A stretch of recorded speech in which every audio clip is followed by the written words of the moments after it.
The days of Dead Space 1, 2, and even 3 were one of the beautiful times in gaming when it comes to sci-fi horror, space horror, survival horror, whatever genre you want to call it. But ever since Dead Space 3 and its flop, it's been a very rough time for that genre. We had Alien Isolation, which was a success. Resident Evil came back, revamped its franchise, but that's not a space franchise. Let's call it how it is. But now, our boy Glenn Schofield is back to reclaim his throne as the king of horror. At least that's my opinion. What I'm talking about today, guys, is Callisto Protocol.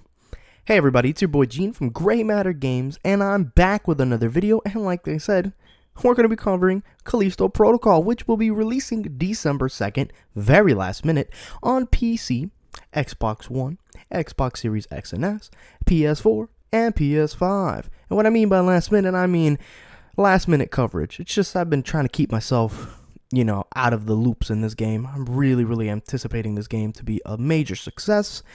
Now, here's why, right? As I said before, if you like my video, make sure you hit the like button, bell for notification, and hit subscribe if you're one of the new ones watching my video. And if you're one of my longtime supporters, thank you for all the love. Keep on supporting that love. We could beat that algorithm together. And let's watch this channel grow to something special. Now, we're going to be talking about, briefly, the plot of Callisto Protocol. And with everything I've gathered, all the information I've seen, this is the gist of it without spoiling anything. Again, it's a survival horror, sci-fi horror in space, set in Callisto, a moon in Jupiter, where there is a prison. And in that prison, something or someone awakens or creates some sort of event that ends up having creatures arise and start taking over said prison, said moon, and they're going to be killing innocent prisoners, guards, soldiers, whatever you want to call it. All the civilians are going to be dead. And it's up to our protagonist, Jacob, to figure out what's going on in this crazy-ass environment and put a stop to it. And we're going to go into the gameplay more brief. The gameplay is going to be similar to Dead Space, where it's a third-person camera, where it's locked to your back, and the atmosphere plays a pretty big impact, right? Pipes breaking, steam everywhere, lights flickering, noises in areas that there's really nothing there. That's going to play a pretty big impact in the game because according to the developers, they're aiming for, in other words, the scarier version of Dead Space, right? And Dead Space 1 and 2 were already, regarded as one of the GOATest scary games of all time. Now, we're going to have the typical Dead Space formula: weapons, crafting, melee weapons, foot stomping, you name it, they got it. Glenn Schofield was not afraid to say that he was going to take ideas from his own work and perfect them, carry over, whatever. If it's not broken, why fix it? I can't blame him, right? So, we're going to have limited resources, like the typical survivor horror. We're going to have long-range, short-range battles. Again, stomping. I love stomping. Because these enemies, if it's anything like the Dead Space franchise, these enemies are going to be very tanky. And sometimes you're going to be sweating in these environments like, ooh, what was that noise? Oh. And when you finally beat that one thing that kept killing you, it just feels good to stomp its head for some loot. Hopefully that's back, the whole loot system coming back. We're going to have a variety of enemies. Again, civilians will be in this game, so not everyone's going to be dead. Who knows if they will impact the actual plot of the story or their side missions? Who really knows? But we know that there's going to be civilians in the game. Now, they've implemented a dodge mechanic, which looks very interesting. But, we'll have to find out when we get our hands in this game. Back to what I said again, there will be melee weapons, but there's also going to be interactive environments. Let me elaborate very briefly. We can kick, or at least from what I've seen, we can push or kick creatures into let's just say drills on walls or a hole in the floor. We've also saw videos in Summer Games Fest where there's a gun, like a gravity gun or something, and you shoot a creature and you pick them up and you throw them somewhere, or you grab something and you throw it to them. So it's going to be very interactive. There's going to be a 60 FPS mode. A haptic feedback will be supported on PS5. So it gives us the feeling of breaking bones and just the feeling of stomping on something. There will be no minimap or any map at all. The rules of jump scares, well, based on what we're understanding, it's no rules at all. They're working their hardest to make sure that we're always crapping our pants. Also, tons of death animations, similar to the Dead Space franchise. There's also going to be a season pass that's going to include cosmetics, a new mode called Contagion, future story DLCs, and animation deaths. But don't worry, they're not locking animation deaths to the season pass per se. The developer said they haven't even started thinking on the DLC. Everything we see is the idea of the premium title. The premium comes first. So that's a good sign. Now, back to what I was saying. The development team is Glenn Schofield. And if you don't know who he is, again, he created the Dead Space trilogy. And forgive me if I might have pronounced the last name wrong. He's also in charge of World War II, COD, and the creation of Sledgehammer Games, as well as now in his new development team, Striking Distance Studios. Now, in terms of acting, we got Jacob, which is the main protagonist, being played by Josh Duhamel. Again, forgive me for pronouncing the last names wrong.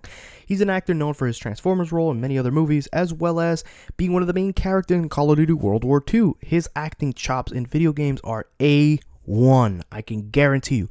Google Josh Duhamel's scenes in World War II, and I guarantee you guys are going to realize he treats it like it's a movie. A1. And also the lady from The Boys, and this is going to be a harder pronunciation, Karen Fukuhara from The Boys will be playing Danny Nakamura, which I don't know what the lead to that character is, what the plot is for that character, but another excellent actor in there, and I cannot wait to see her acting chops in here. Bring her A game to this. Now, again, game will be releasing December 2nd. It's literally right around the corner on PC, Xbox One, Series S, X, PS4, PS5. I cannot stress how hyped I am for this game. It's been a while since I've played a game like this. I'm a big fan of space stuff. I'm a big fan of aliens and predators. I'm a big fan of Alien Isolation. Just the idea of space, you know. Even Doom 2016 had a lot of horror to it in many ways, which was the element that 2016 brought to their level designs. I think, in my opinion, Doom Eternal was kind of missing the horror to it. They had aesthetic horror, but not necessarily like the idea of like noises and pipes crumbling and hearing demons and you wouldn't really know where they are kind of thing. Doom 3 actually did a very good job. Doom 3 is a very underrated Doom title. They did a really good job of embracing horror. And just simply being in this kind of like spaceship, space base kind of environment, it just brings a whole nother excitement for me. I just love it. I'm a sucker for horror in general, but I'm just a sucker for space. I cannot wait. Again, this, to many people, this could be their Dead Space 4. Although it isn't, the developers have made it clear this is an original story. Completely original. And so if you've never played the Dead Space franchise, you can jump right in and there will be no problem. This is set in its own universe. It has nothing to do with anything, but there will be similarities in terms of the gameplay, at least visually from what we see. I cannot wait, and to be honest, I actually just want to see how many ways our characters can die. I always thought Dead Space had an amazing amount of like death animations, and so far it doesn't seem to disappoint.